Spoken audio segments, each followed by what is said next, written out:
골로새서 3장 22절입니다. 종들아 모든 일에 육신의 상전들에게 순종하되 사람을 기쁘게 하는 자와 같이 눈가림만 하지 말고 오직 주를 두려워하여 성실한 마음으로 하라. 무슨 일을 하든지 마음을 다하여 주께 하듯 하고 사람에게 하듯 하지 말라. 이는 유업의 상을 주께 받을 줄 알니 너희는 주 그리스도를 섬기느니라. 불의를 행하는 자는 불의의 보응을 받으리니 주는 의무로 사람을 취하심이 없느니라. 상전들아 의와 공평을 종들에게 베풀지니 너희에게도 하늘에 상전이 계심을 알지어다. 4장 1절 말씀까지 드렸습니다. 지금 이제 새 사람을 입은 자, 새롭게 하심을 받은 자, 새 사람에 대한 말씀과 권면을 듣고 있습니다. 옛 사람은 이렇게 살라고 해도 이렇게 살 수도 없고 사라지지도 않죠. 그러나 새 사람은 명확하게 다릅니다. 새 사람. 지금 새 사람에 대한 권면입니다. 옛 사람한테 권면하는 게 아니고 옛 사람은 이런 삶과 아무 상관없는 사람이에요. 옛 사람은 어떤 사람이냐? 하나님을 대적하는 사람이에요. 하나님을 대적하면서 하나님의 모든 말씀을 멸시하면서 하나님을 우습게 알면서 하나님을 우습게 하는 것 정도가 아니라 하나님이 없다고 생각하고 살아가는 사람은 옛 사람입니다. 그런 사람들은 이런 말씀과 아무 상관이 없습니다. 들을 필요도 없고 시간 낭비예요. 오히려 어차피 이 말씀을 받아들이지도 않을 사람인데 계속 말해봤자 서로 싸움만 나는 거죠. 그러니까 이 말씀은 새롭게 하심을 입은 하나님의 모습으로 새롭게 입은 사람. 그래서 이 새 사람은 우리가 그림으로 나타내자면 있죠. 그리스도가 머리가 되시고 그리고 이 그리스도의 심장으로 살아가는 사람들. 그리스도의 심장으로 살아가는 사람. 그래서 이 평안 나오죠? 평강 15절에 그리스도의 평강이 너희 마음을 주장하게 하라. 이 그리스도의 평강이 있는 사람이야. 이게 바로 교회고 성도가 되어야 됩니다. 이 세 사람입니다. 그리스도가 주인이시고 머리가 되시고 그리고 그리스도의 심장으로 평강을 누리면서 살아가는 이 사람들이 바로 세 사람입니다. 그러면 이 세 사람은 어떤 삶을 살아야 되느냐? 어떤 삶을 살도록 하나님께서 세 사람을 만드셨느냐? 바로 보자. 남편, 아내입니다. 그리스도가 교회의 머리가 되듯이 아내의 머리는 남편, 이 위치를 말합니다. 위치.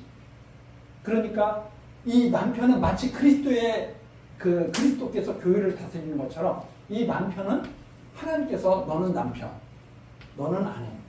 그러면 그리스도께서 교회를 위해서 당신의 몸을 다 주셨듯이 남편은 아내를 위해서 마땅히 그래야 된다. 어떻기 전에 아내가 사랑했기 때문에 그런 게 아니라 남편의 사랑으로 아내를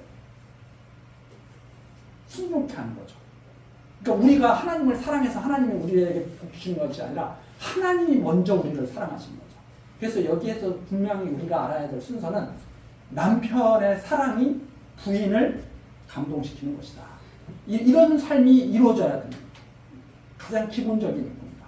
그런데 이제 이런 말씀을 잘 이해하지 못하면 아내가 저 모양인데 내가 어떻게 저런 아내를 사랑하느냐. 남편들이 이런 말을 한다면 이런 전체적인 흐름을 잘 이해를 못한 거죠. 남편이 먼저 사랑하는 거예요. 그리고 아내는 그 사랑 안에서 평강을 누리면서 남편을 따르는 거죠. 남편을 위해서 사는 거죠. 이런 겁니다. 그 다음에 또 위치가 아비입니다. 부모. 네. 부모와 자녀. 자녀가 바로 부모와 자녀가 바로 이런 위치죠. 그래서 부모는 자녀를 사랑으로 기르어야 되는 거죠. 그래서 자녀는 그 부모에게 순종하는 것이 또한 기쁨이 되는 거죠. 이런 관계고, 그 다음에 나오는 것이 또 어떤 관계냐면 종들아 모든 일에 육신의 상전에게 순종하되 사람을 기쁘게 하는 자와 같이 눈가림만 하지 말고. 그러니까 사람 앞에서 사는 것처럼 그렇게 사는 것이 아니라, 그러면 상전과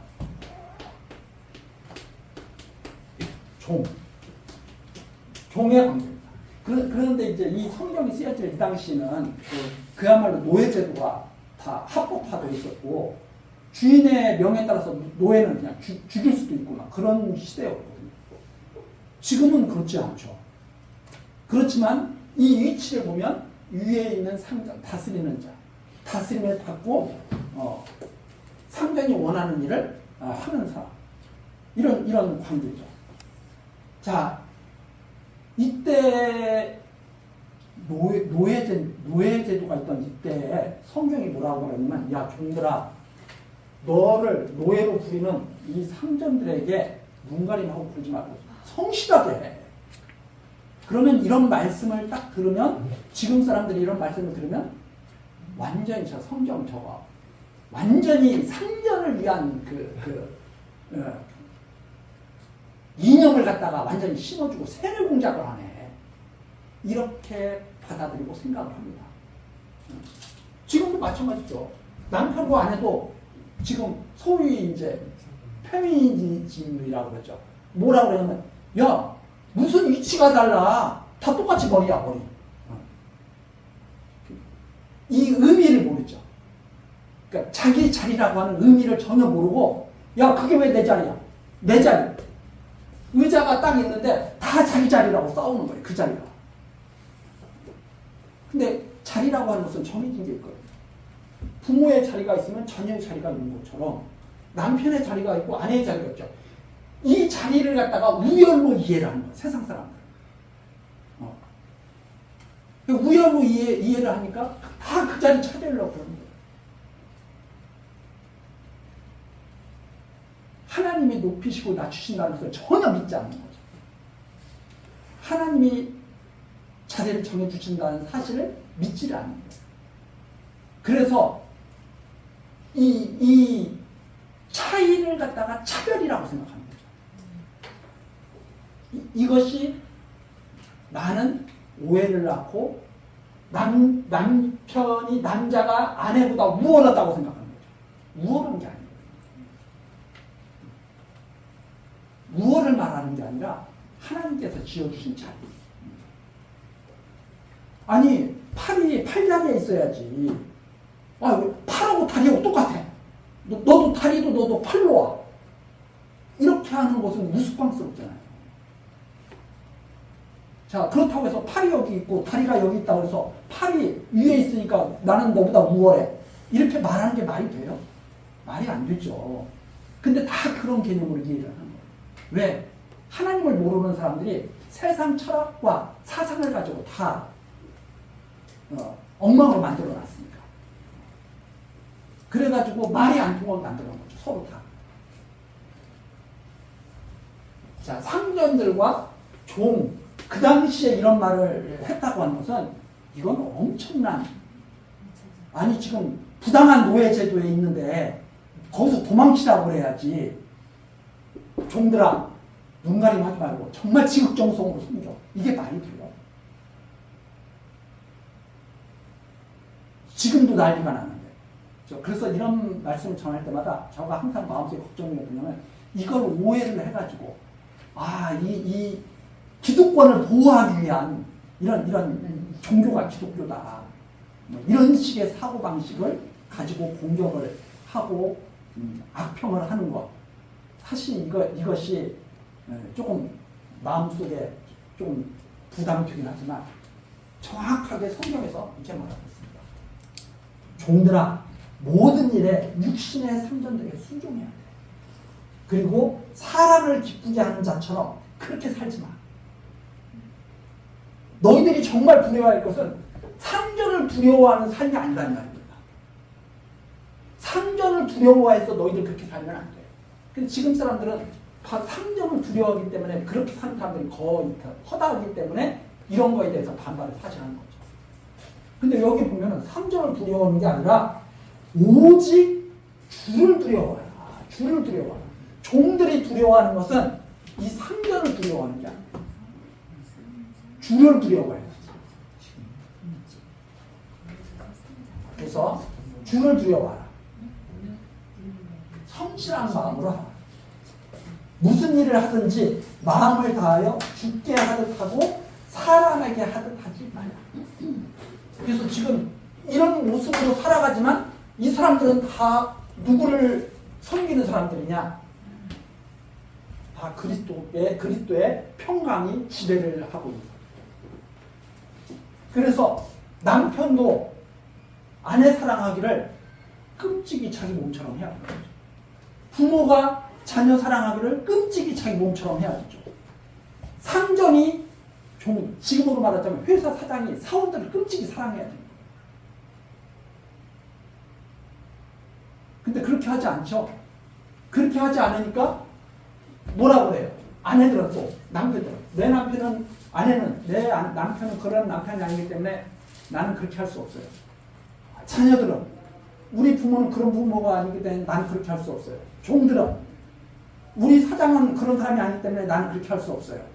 이렇게 말한다 이 말입니다. 또 이 사람들은 아내가 나한테 그렇게 순종하지 않기 때문에 나는 아내를 사랑할 수 없어요. 그렇게 말하고 사장들도 그렇게 말하고 다 그런 식으로 말한다 이 말입니다.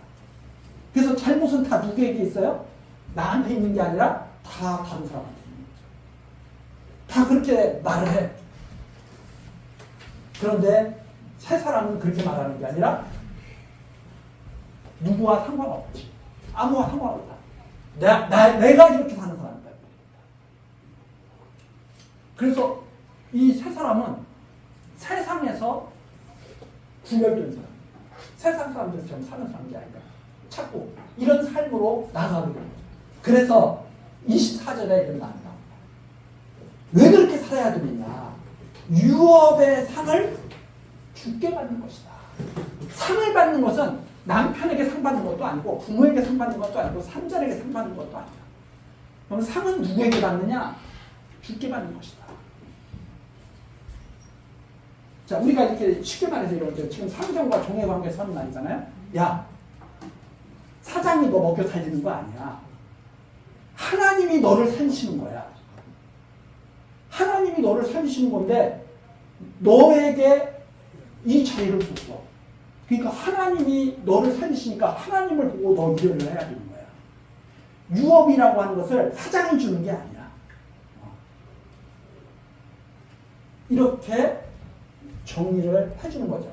그래서 사실 이제 뭐 이렇게 보면은 모든 싸움은 어디서 나느냐? 이런 세 사람, 한 몸이 된 세 사람에게서 싸움이 일어나는 게 아니고요. 다 따로따로 다 육이 된 사람들. 이게 육의 싸움. 이 세상의 모든 싸움은 육의 싸움에서 비롯된 것이다. 그래서 이 그리스도의 평강이 주장을 하는 사람들끼리 싸움이 안 나요. 절대 안 나요. 그럼 어떤 데서 싸움이 나느냐? 육을 가지고 있는 사람이 끼어있기 때문에 싸움이 나요. 육을 가지고 있는 사람이 그 사이에서 싸움을 계속 이 사람은 육을 가진 사람은 계속 싸움을 조장하는 사람. 그래서 계속 싸움을 유발시켜. 어떻게 유발시키느냐? 예를 들어서 상전이 육을 가진 사람이다. 세 사람이 아니야. 상전이. 그러면 이 세 사람은 상전이 세 사람이면 종을 사랑하는 마음으로 계속 바뀔 거예요. 그런데 상전이 세 사람이 아니야. 옛사람이야. 육을 가지고 사는 사람이야. 그럼 이 사람은 계속 싸움을 유발시킬 거예요. 그래서 계속 종들을 학대하고 괴롭히고 먹을 것도 제대로 안 주고 자기는 막 음식이 남아서 버리면서도 이 사람한테는 그 버린 것도 못 똥 주워 먹게 할 정도로 악한 삶을 살 거예요. 그런데 이 사람이, 이 종이 새 사람이야. 너한테 먹고 사는 것이 아니라 하나님이 나에게 주신 거야 하고 종은 꿋꿋하게 하나님을 섬기는 삶을 살 거예요. 근데 이 종도 이 육을 가지고 산 사람이야. 그럼 둘이 팍 터지게 싸우는 거예요. 서로 죽이고. 종이 상전을 섬기기는커녕 귀를 봐가지고 상전을 죽이고 도망가고 그런 사람이 살게 되겠죠. 그래서 이 세상에 뭐 우리 이 보면 노사분규들이 많이 일어나잖아요. 그 노사분규가 시사하는 점이 뭐냐? 정말 악한 세상이구나 하는 걸 보여줍니다. 왜? 이 싸움, 육의 싸움, 육의 싸움. 세 사람의 싸움이 아니다. 자, 그래서 이 우리가 믿기는 복이라고 하는 것은 은혜로 받는 것이지 투정으로 받는 것이 아니다. 우리가 하나님께 유업을 받을 때 투쟁으로 해서 받아요? 은혜로 받는 거죠. 은혜. 근데 많은 사람들은 자기 유업을 어떻게 받으려고 그러냐? 싸워서 받으려고 해요. 이것이 잘못된 것이다. 그래서 너희는 주 그리스도를 섬기느니라. 자, 종들이 상전을 섬길 때 그리스도를 섬기는 것이지 육을 가지고 육의 상전을 섬기는 것이 아니다. 그러면서 25절입니다. 불의를 행하는 자는 불의의 보응을 받으리니, 즉 이런 말씀을 멸시하고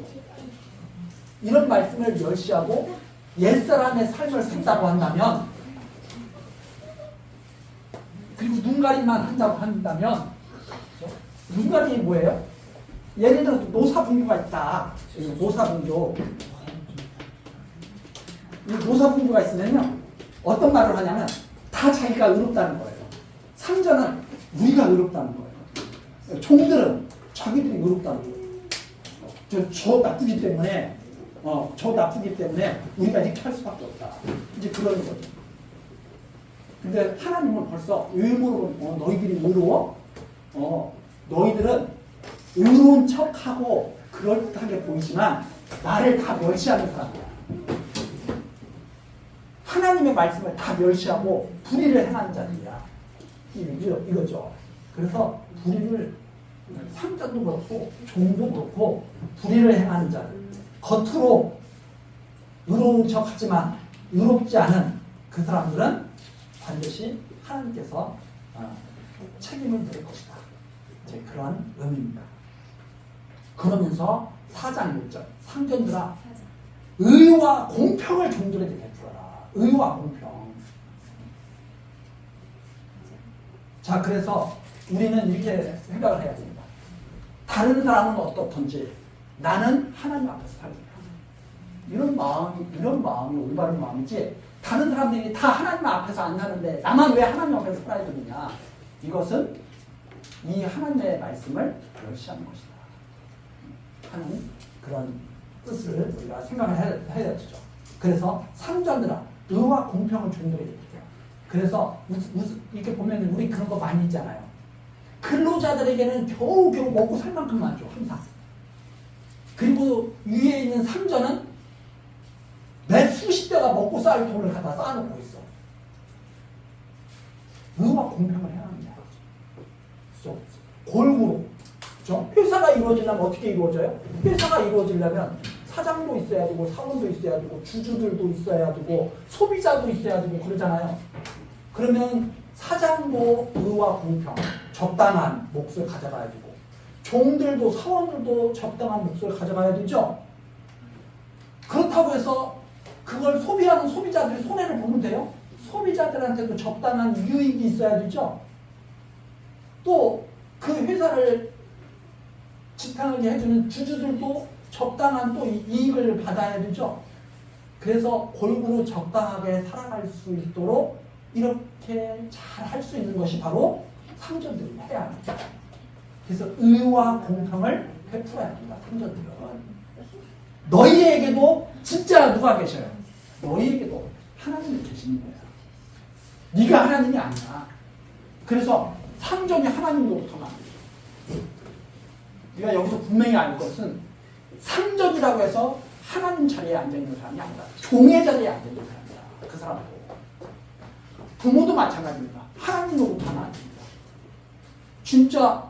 진짜 부모는 위에 계신 분, 진짜 우리 아버지시죠. 남편도 마찬가지죠. 자기가 하나님으로부터 아내를 갖다 멋대로 하려고 하면 안 되죠. 그래서 남편, 부모, 상전, 아내, 자녀, 종 이것은 하나님 앞에서 하나님께서 정해주신 겁니다. 그렇기 때문에 우리는 하나님을 보고 살아가야 되는 새 사람인 것이다. 이렇게 정리를 하면 좋을 것 같습니다.